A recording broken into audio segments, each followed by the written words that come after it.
பெண்கள் தான் வீட்டின் கண்கள். அவர்களால தான் குடும்பத்தில் வந்து மகிழ்ச்சி இருக்குது அப்படிங்கிறத ஆனந்தசாமி அவர்கள் பதிவு செஞ்சிருக்காங்க. எல்லாரும் வீட்டுல எவ்வளவு வேலை இருக்கும், ஆனா ஒய்ஃப் என்ன பண்றாங்கன்னா அவங்க வேலைக்கு போனா மட்டும்தான் வேலைக்கு போறாங்க, இல்லைன்னா சும்மாதான் இருக்காங்க. ஆனா அங்க எவ்வளவு வேலை இருக்கும் அப்படிங்கிறத அவங்க சொன்னாங்க. அதே மாதிரி மதத்தை பத்தி எல்லாம் சொன்னாங்க. ஒரு ஊர்ல, அது ஊரை நான் குறிப்பிடல, அங்க உள்ள போட்டுட்டு கரண்ட் மரத்துல போய் நின்றுட்டு கரண்ட் மரத்தை அப்படி கட்டி குடிச்சிட்டாரு. கமலா உன்னை நினைச்சா ரொம்ப பெருமையா இருக்கு, எனக்காக நின்று தெரிய கமலா. ஆனா மேல லைட் ஆஃப் பண்ணாம இருக்கு. கரண்ட் இல்ல மாமா கட்டணும், கரண்ட் மட்டும் லைட் ஃபுல்லா போட்டு கரண்ட் இல்ல மாமா கட்டணும். கூட அப்படியே கேட்டு அப்படியே சரிஞ்சாரு, எல்லாம் மாற்றி. அப்புறம் ஒரு நாய் போய் அதுதான் நட்டுச்சு, வாயில நட்டுச்சு. கமலா ஏன்னா ஒண்ணு திட்டாம துணைக்கிறேன். கமலா அந்த பக்கம், அப்படியே போய் சாக்கையில போய் விழுந்துட்டார். அந்த ஒரு பணி அப்படியே கைய போட்டாரு. கமலா இன்னைக்கு சைலண்டா சின்னது அப்படி இப்படியெல்லாம் இருக்கிறவர்கள் மத்தியில கூட அதெல்லாம் அனுசரித்து நாங்கள் குடும்பம் நடத்துறோமே, அதனாலதான் குடும்பம் சந்தோஷமா இருக்கு அப்படிங்கிறத ஆனந்தசாமி அவர்கள் பதிவு செஞ்சிருக்கிறாங்க. அதான் பாட்டு ஒன்று சொன்னாங்க. வாணி கொண்ட கூடும் கூடும் ஆனாலும் அன்பு மாறாது ஆணையும் சொந்தம் சொந்தம்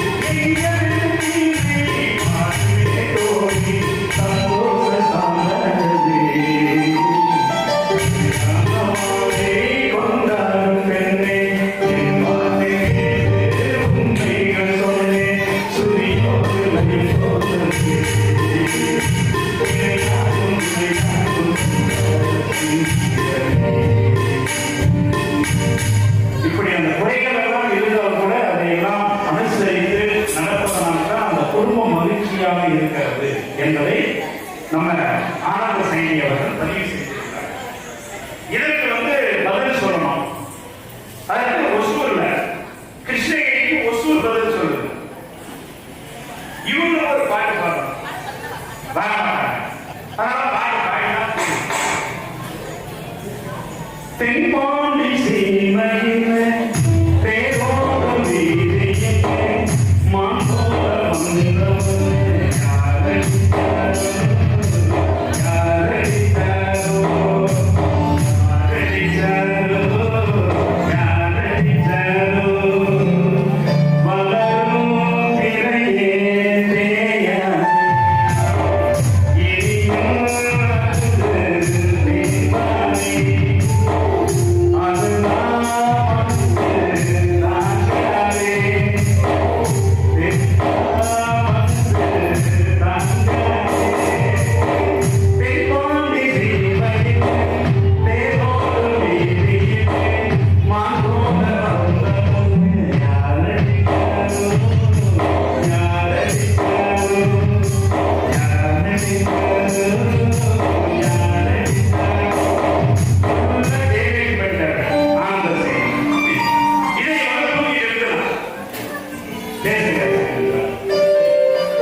எங்க ஆனந்த எங்க சங்கமித்ராவும் நான் வந்து அதாவது ஒத்துக்க மாட்டேன். இவங்க வந்து பெண்ணை வந்து பேசுறாங்க, அவங்க பக்கம் நீங்க சப்போர்ட் பண்ணீங்க. அதனால நானும் ஒரு பெண்கள் சப்போர்ட் பண்ணி நம்ம உட்கார்ந்து உங்க நம்பர் தான் இல்ல. இல்லம்மா பேசணும். இல்ல பேசுமா. பெண்கள் பத்தி நல்ல ஒரு பாட்டு பண்ணி நம்ம உட்கார்ந்து. பேசுமா பேசுறது மாட்டாங்க. பெண்கள் பத்தி நல்ல ஒரு பாட்டு பண்ணிட்டு இருக்காங்க. நான் உங்களுக்கு நல்லா பாட்டு பாடுறேன். அட தட்டுடா கையே.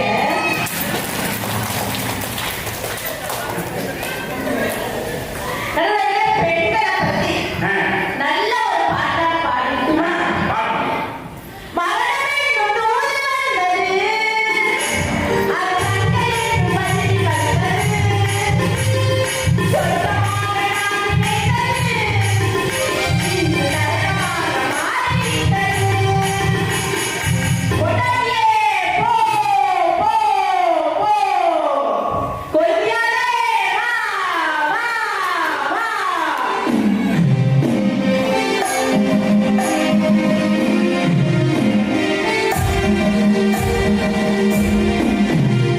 ஏம்மா, கொழுந்தியாவும் பெண்களாவும் எங்க வாசலுக்கு எங்க சரவணையாக்கு என்ன ஒரு சந்தோஷம் பாத்தீங்களா? கொழுந்தியாவை வாங்கி கொடுத்ததும் ஆமா கல்யாணம் ஆகாது பாருங்க. நடுவர்களே, தமிழை வணங்காம பட்டிமன்றத்துக்குள்ள போக முடியுமா? முடியாதுமா. அதனால முதலில் தானே தமிழை வணங்கினாங்க. தனந்தரும் கல்விதரும் ஒரு நாளும் தலைவலியா பணம் தரும், தெய்வ வடிவம் தரும், அன்பர் என்பவர்களே கணம் தரும், அபிராமி கடைகண்டலே வந்தாயே தாயே வாக்குகளே என்றாயே, தந்தாயே நாவின் சரம் சரமாய் தமிழ் பாடல், உன்னை மறப்பேனா உன்னை பாடாதிருப்பேனா, என்னை தாழ்ந்தாலும் நெஞ்சிலே உன்னை தாழை உலகம் கவிழ்த்தாயே, வள்ளுவர் வாக்கிலே பிறந்து கம்பெனி வாழ்விலே கவர்ந்து கண்ணதாசனின் காதலியாய் மண்ணுக்குள் நீராய் இன்னிக்கும் மழையாய் கண்ணிக்கும் சிலையாய் உனக்கும் நானாய் எனக்கும் நீயாய் நமக்கும் நாமாய் வீற்றிருக்க, நமக்கு மூத்தாக பிறந்து வீத்தாக வந்திருந்த சத்தாக அவனுக்கு என் கரம் திரும்ப வணக்கங்கள். நடுவர்களே, தமிழை வணங்கியாச்சு. அம்மனை வணங்காமல் போக முடியாது. அம்மனை வணங்காமல் பட்டிமன்றத்துக்குள்ள எப்படி போறது? பாருங்க, அம்மனை வணங்கிடலாமா? பொன்மகளே தேவியம்மா, பொற்பனை காளியம்மா, ஆலமுடி நாடியம்மா, பொன்மகளே தேவியம்மா, பொற்பனை காளியம்மா, ஆலமுடி நாடியம்மா,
என்று எல்லாம் வல்ல அம்மனையும் வணங்கி, நடுவர்களே, அம்மனை வணங்கியாச்சு, தமிழையும் வணங்கியாச்சு. எங்க நடுவர் எப்படிப்பட்ட நடுவர்? எங்க நடுவர் அழகான நடுவர். உங்களை வணங்காம பட்டிமன்றத்துக்குள்ள எப்படி போறோம்? வணக்கம். இந்த வணங்கிடலாமா? ஏ மயமலை இந்த ஊரு சாமி மலை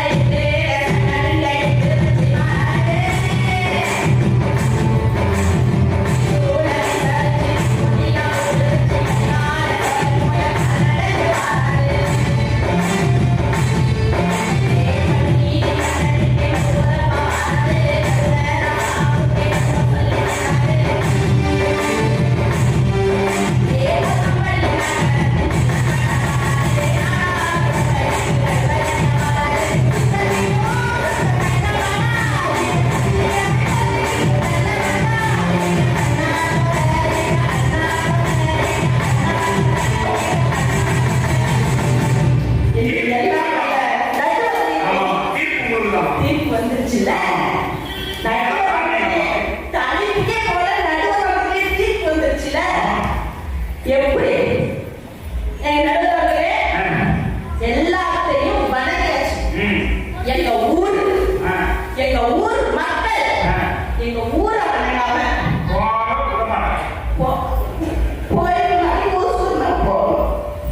அதனால எங்க ஊரை வணங்காம ஊரை வணங்கிடலாமானே வணங்கிடலாமானே. அம்மன்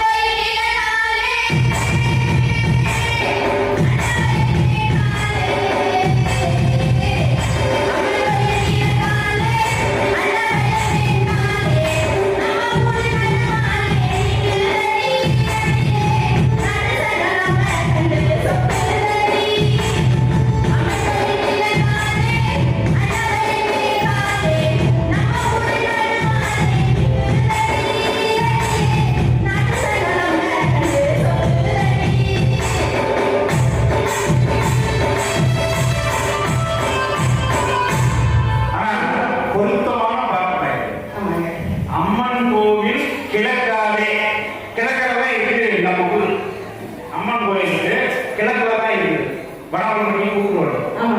அருமையா பாடிக்கிறீங்க, கரெக்டா பாடி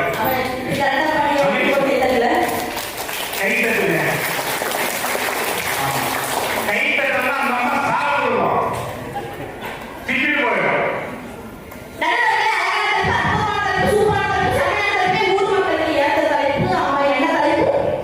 தலைப்பே தெரியாம மறந்து போச்சு. குடும்பத்தின் வளர்ச்சிக்கும் மகிழ்ச்சிக்கும் காரணமானவர்கள் ஆண்களா பெண்களா? சரி, இப்ப நான் ஆண்கள் பேசணும். ஆமா, கரெக்ட் தானே? அதே தெரியாமா நான் ஆண்கள் பேசணும். சரி, இதையெல்லாம் எதுக்கு நீங்க கூட்டி வந்தீங்க? பெண்களும் பேசுறது பார்த்தா பெண்களும் பேச மாதிரி இருக்குது. பஜ்ஜி மாவு இந்த பள்ளி மாதிரி உட்காந்துக்குதா? எங்க அக்கா தங்கச்சி மாதிரி இருக்கும். தங்கச்சி மாதிரி அதெல்லாம் கல்லற மாதிரி நாம வளரணும். இது நிறைய நாளா இதே இருக்கணுமா? உண்டாந்தா கல்யாணம் அப்புறம் இல்லாம ஒல்லியாக எல்லா சூழ்நிலையும் நடுவர்களே, இந்த எதிர்நீங்க பாத்தீங்களா? இந்த பாலிமர் சேனல்ல நியூஸ் வாசிப்பாங்கல்ல, பார்ப்பதற்கு அப்பாவி போட்டு குடிவர்கள் தான் பட்டிமன்றம் பேச பதுங்கி வந்த பேச்சாளர்கள் மூஞ்சில பார்த்தீங்களா எப்படி உட்காந்துருக்குன்னு. நடுவர்களே, நீங்க நல்லவர் நல்லவர் நானும் தெரிஞ்சவர். எங்க பட்டிமன்றத்துக்கு நடுவர் சொல்லி சொந்த ஊர்லயே ப்ரோக்ராம் கொடுத்துருக்காங்க. இப்படி பண்ணலாமா? என்னமா பண்ணிட்டேன்? நடுவர்களே, நீங்க செஞ்ச பாவத்தை போக பவானி எங்களை தகுதியா தீர்மா ஒண்ணுமே பண்ணலையம்மா. இப்படி பண்ணலாமா? என்னம்மா என்ன பண்ணுறோம்?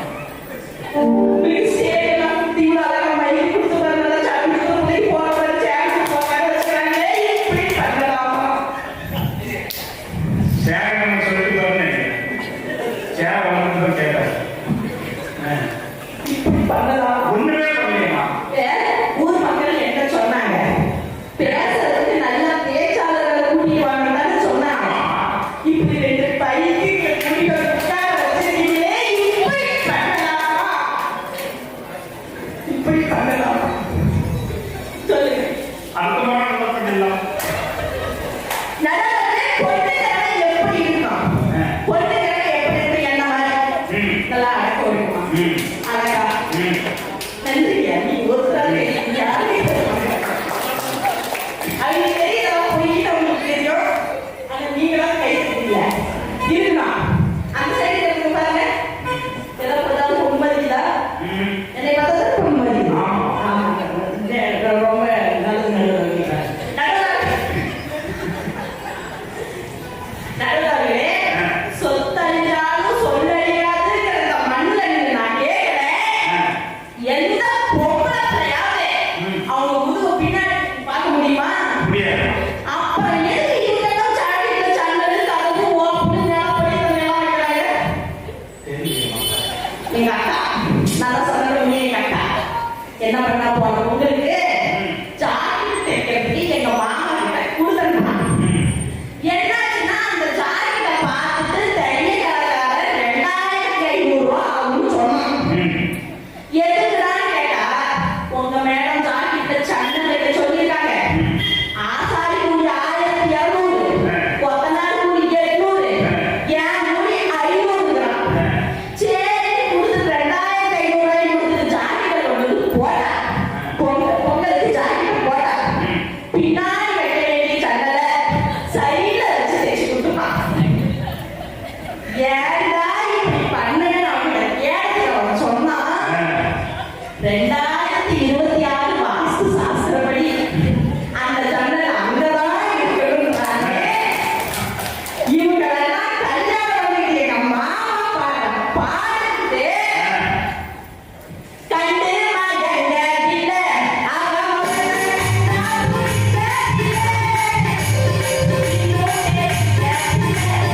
மூச்சு விளையாட்டு நீங்க கை தட்டிக்கணும். இல்லைன்னா கை தட்டுறது ஞாபகம் போக மாட்டேன்.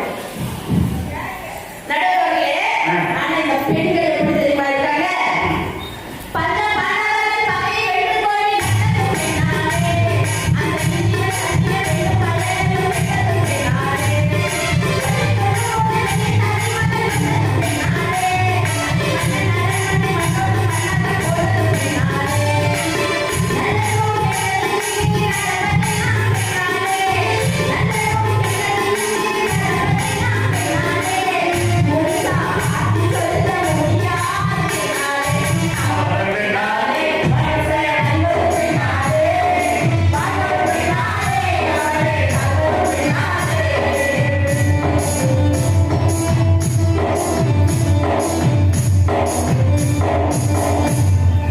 இப்படி இருக்குது இவங்களோட நிலைமை. நடுவர்களே, அம்மாவின் பிரசவ தழுவிற்கு ஈடானது உழைத்து உழைத்து காப்பு காத்த அப்பாவின் கை. அக்காவின் அரவணைப்பை விட பெரியது. அக்காவின் குழந்தைகள் தன்னை மாமா என்று அழைக்கும் என்று மாற்றி மேல் போட்டு வளர்ப்பானே தாய்மாமன், அவனை விட பெரியது உலகில் எதுவும் இல்லை. தங்கையின் தாய் பாசத்தை விட பெரியது. ஆபத்து தெரிஞ்சா அடுத்த செயலை என் தம்பி வந்து நிற்பானா அப்படிங்கிற நம்பிக்கை தான். இப்படிப்பட்ட எங்க ஆண்கள் பெண்களை பத்தி எப்படி நினைக்கிறாங்க தெரியுமா? கட்டி முடிக்கும் கரடிய நம்புங்க,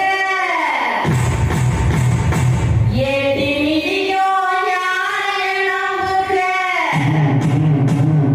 ஸ்டிக்கர் போட்டுக்காரர்களை நம்பாதீங்க, அப்புறம் சீரிழிஞ்சி பிஞ்சிலையே பெம்பாதீங்க. கட்டி முடிக்கும் கரடிய நம்புங்க, ஏட்டி மிதிக்கும் யானைய நம்புங்க, ஸ்டிக்கர் போட்டுக்காரர்களை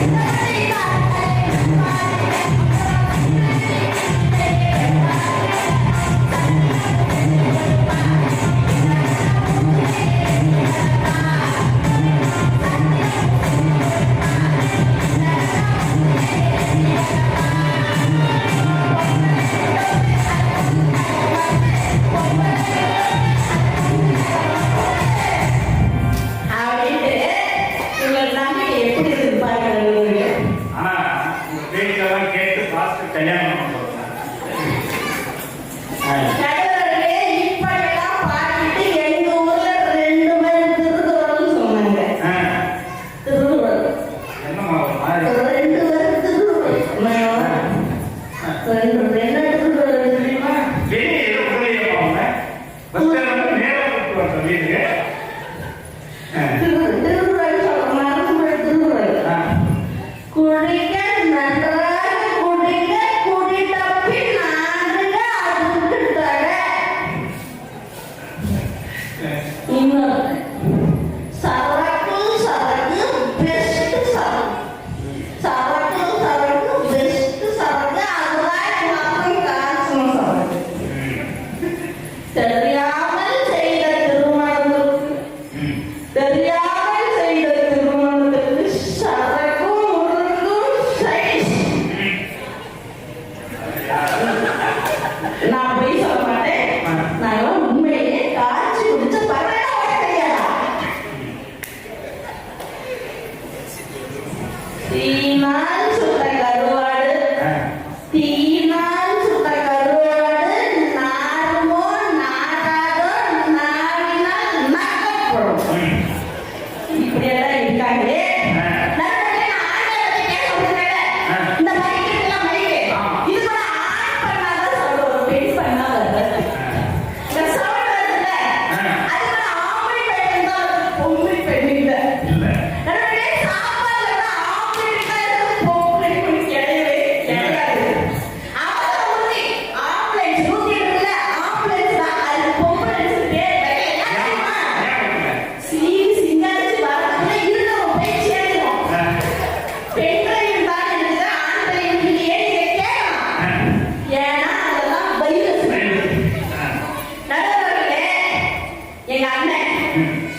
ம்.